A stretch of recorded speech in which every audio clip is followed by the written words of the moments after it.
I sometimes think the cruelest moments in life are not the loud ones, but the quiet ones, the moments when the world doesn't bother to warn you before it breaks your heart. I realized that the night I found out my son-in-law had used my villa, my home of 40 years, for his bachelor party, while my daughter lay unconscious in the ICU. People think anger comes like thunder. Mine came like a whisper. It started the moment I answered the nurse's call. Her voice was gentle, too gentle, the kind people use when they're trying not to scare you. She told me my daughter's vitals had dropped, that they were moving her to critical observation again, and I remember holding the phone so tightly my hand went numb. I left everything on the table, my glasses, my unfinished tea, even the old blanket I keep for my knees, and rushed to the hospital. The hallways were cold, humming with machines that sound like clocks counting down life 1 second at a time. I sat beside her, watching her pale face, whispering the same prayer I've whispered since she was a little girl afraid of thunderstorms. I'm right here, sweetheart. I'm right here. Hours passed. Doctors came and went. The world grew smaller around the beep of her monitor, and while I sat there, while I held her hand, shivering with fear that I might lose the only child I had left, my son-in-law was dancing in my living room. I didn't know yet, not then, but sometimes the universe lets you feel the storm long before you see it. When I stepped out for a moment to breathe, my phone buzzed, not with a message, but with a video. A neighbor had sent it. At first, I didn't understand what I was watching. Lights, music, men shouting, someone firing champagne across my old oak floors, laughing like he owned the place. Then the camera turned, and there he was. My son-in-law, jumping on my antique furniture like it was a trampoline, holding a bottle in each hand, screaming, "This house is all mine after the wedding anyway." I felt something inside me crack, not loudly, but like old wood giving way. For a moment I didn't breathe, I just stared at the screen, the flashing lights, the strangers, the mess, the disrespect, and then I looked back through the window at my daughter's hospital room, one world breaking. One world fighting to stay alive, and in that instant, a single quiet instant, something inside me shifted forever. Maybe that was the moment I stopped seeing him as family. Maybe that was the moment I decided what I would do next. Whatever it was, it changed everything. I didn't sleep that night. Not because of worry alone, but because my mind refused to stop replaying that video, the laughter, the shouting, the way he treated my home like it was a party rental. I kept thinking about the little things, my daughter's favorite vase, the smell of the old cedar floors, the way sunlight used to spill across the living room in the morning, all of it trampled in a few hours. And yet I didn't call him, not that night, not even the next day. There was a strange calm in waiting, a kind of cold, quiet judgment forming inside me. I let him dig his own hole. I watched him, not in person, but in my mind. And honestly, it felt like justice even before I decided what to do. I visited my daughter the next morning. She was awake, weak, but alive. The first thing she did was try to smile at me. Her hand reached for mine, and I held it like I was never letting go. "Dad," she whispered, her voice raspy. He didn't mean. I shook my head. No, not this time, not the excuses. It hit me then that betrayal isn't always loud. Sometimes it's quiet. Sometimes it's small, creeping into the edges of your life. A text you shouldn't have received. A call you shouldn't have answered. A video that makes you see the world differently. I kept returning to the villa in my mind, walking through the empty rooms, the echo of their laughter still there like smoke. I remembered the dinners we had, the birthdays, the holidays. Every corner held a memory, and now all of it felt violated. I knew I had to do something, but I didn't want rage. I didn't want a scene. I wanted balance, something that made sense in a world that had stopped making sense. That's when I started planning quietly. I went through the house, in my mind first, then on paper. Every room, every hidden drawer, every account linked to the villa. I thought about what was mine, what could be lost, and what needed to be protected. Not for pride, not for spite, but for respect. And maybe that's when I realized some lessons aren't learned in hospitals or boardrooms. Some lessons are learned in silence, and this one would be taught carefully. The day I decided to visit the villa, I didn't feel anger. I felt purpose, a quiet, deliberate kind of purpose that had been building for days. The gates looked the same, the ivy crawling up the walls, the fountain in the courtyard. But the air smelled different, something sharp, like spilled champagne and smoke. A memory of their laughter lingered like perfume that wouldn't leave.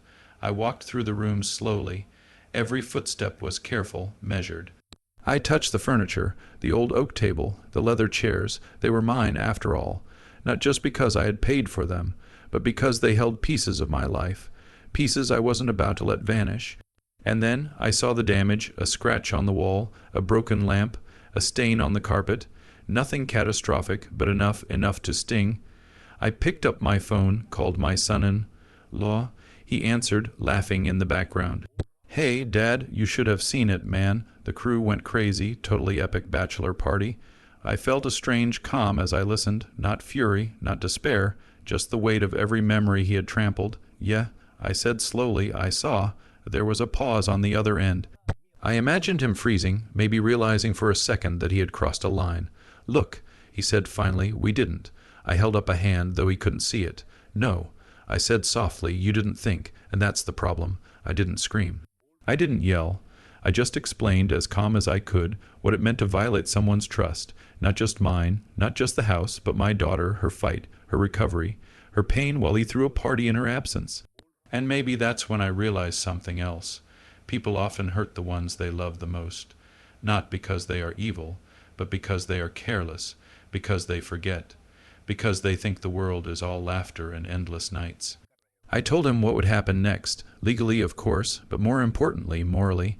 I would protect what mattered, and I would not let this go unnoticed. He stammered a bit, tried to explain, to laugh it off. I let him because the truth would follow him. It always does. When I hung up, I sat on the edge of the villa's porch. The wind blew softly, the fountain gurgled quietly, and I felt a strange sense of closure. Not for him, not yet, but for myself. I had taken the first step in reclaiming what had been lost, and maybe that's the hardest lesson of all. Justice doesn't always roar. Sometimes it whispers, sometimes it waits, sometimes it is simply quiet.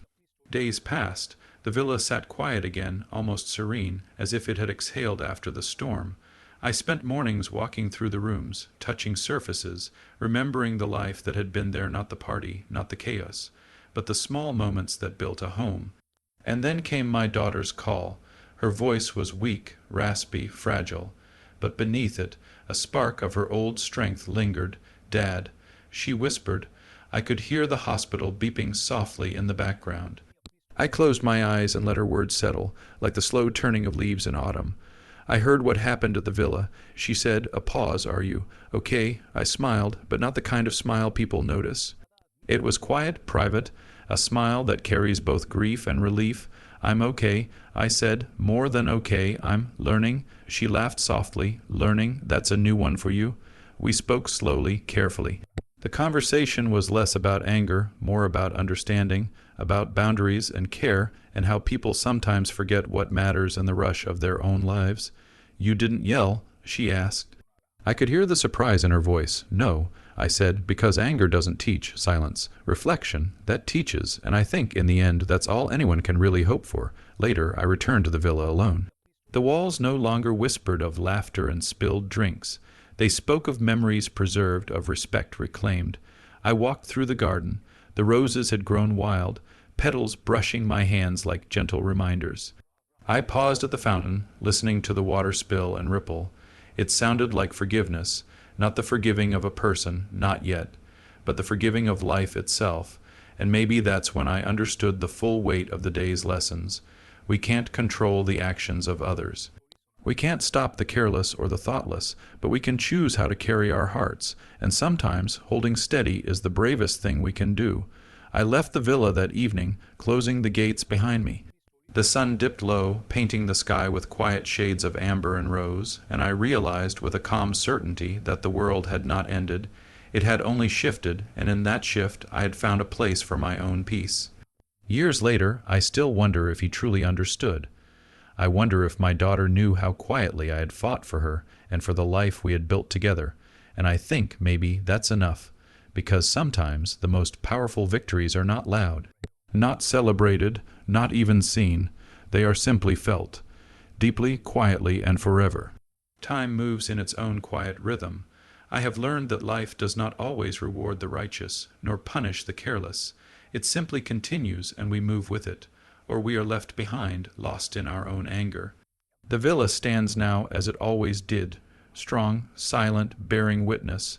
I visit it less often, but each time I step inside, I feel the echoes of lessons learned. The echoes are not loud, they are gentle, like a soft breeze brushing against the curtains. My son-in-law, he never apologized, not in the way I might have wanted, but I have discovered that some apologies are not spoken. They are felt in the way we choose to live after the mistake, in the way we allow ourselves to heal. My daughter is stronger now, her laughter more luminous than ever. She does not dwell on betrayal, on carelessness, on the night when I felt my world shake. She carries her own strength, and somehow that is enough for both of us. And me, I have let go, not because I have forgotten, not because I have excused, but because I have realized the truth. Holding on to bitterness only binds us to the darkness of others' choices. Releasing it is not weakness. It is freedom. I sit sometimes on the veranda, watching the sun dip behind the hills.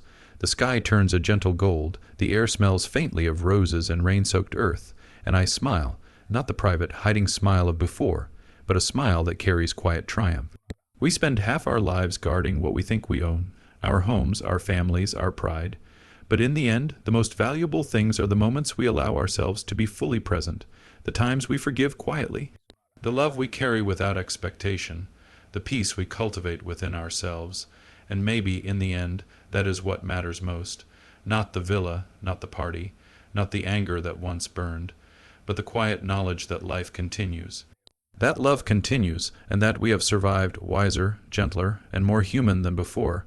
And so I breathe and let the world keep turning, because peace is not given, it is taken, and in taking it, I have found home once again. Months have passed, and the world feels different somehow, not because it has changed, but because I have. I notice the small things now, the way morning light spills across the marble floor of the villa, catching dust motes like tiny golden fireflies.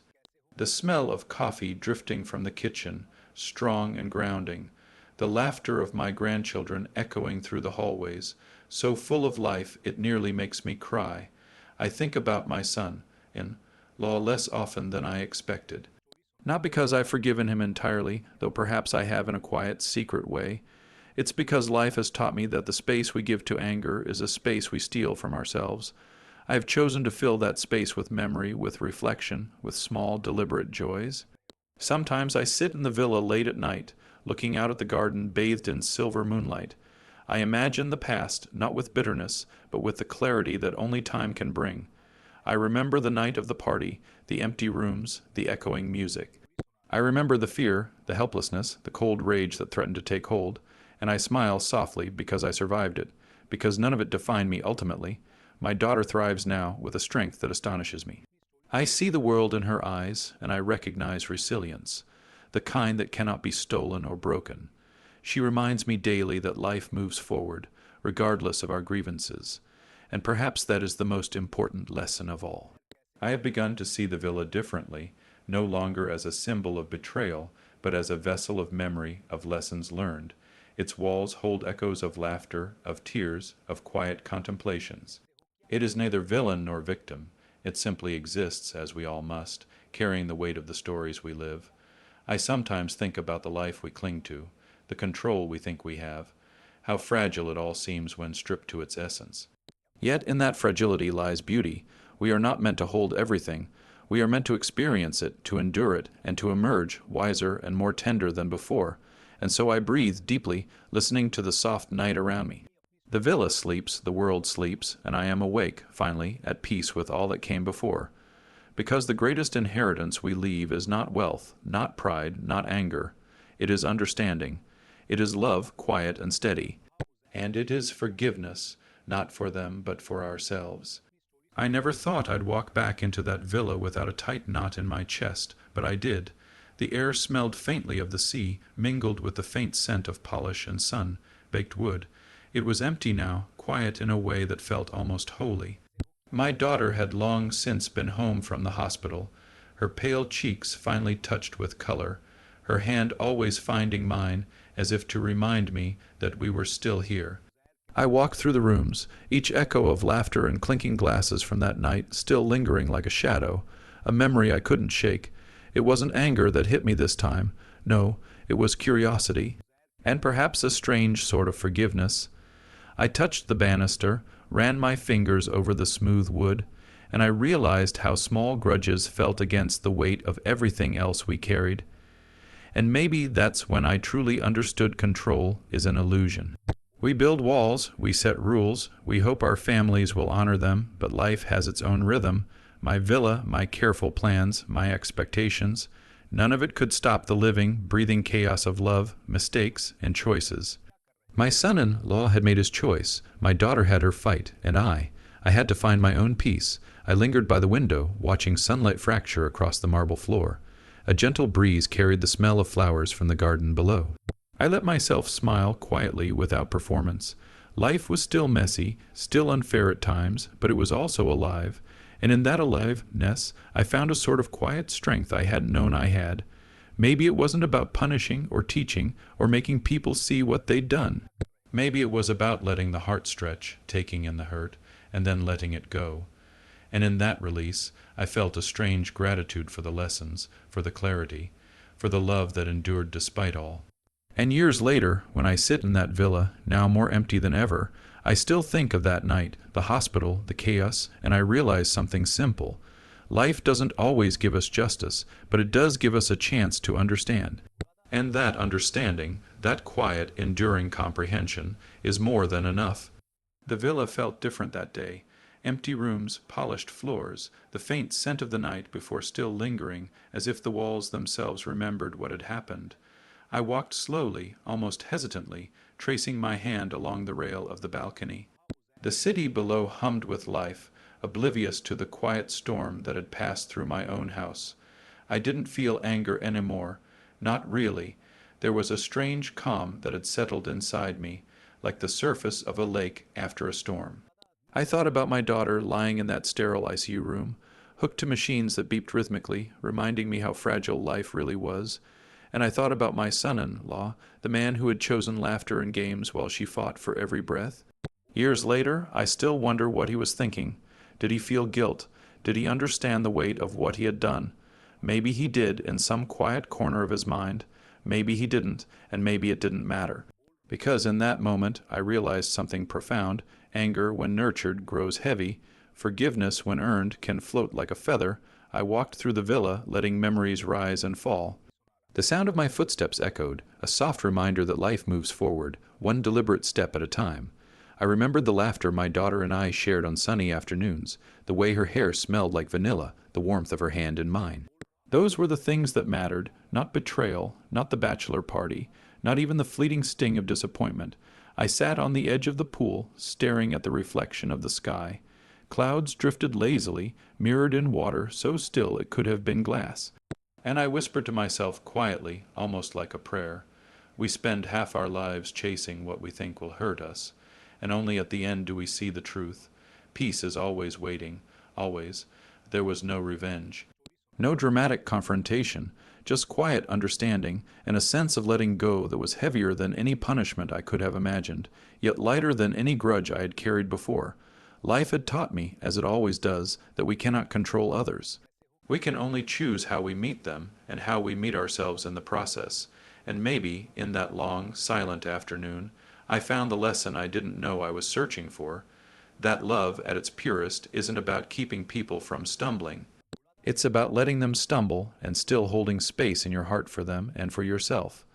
And perhaps, just perhaps, that is the most profound inheritance we can leave behind.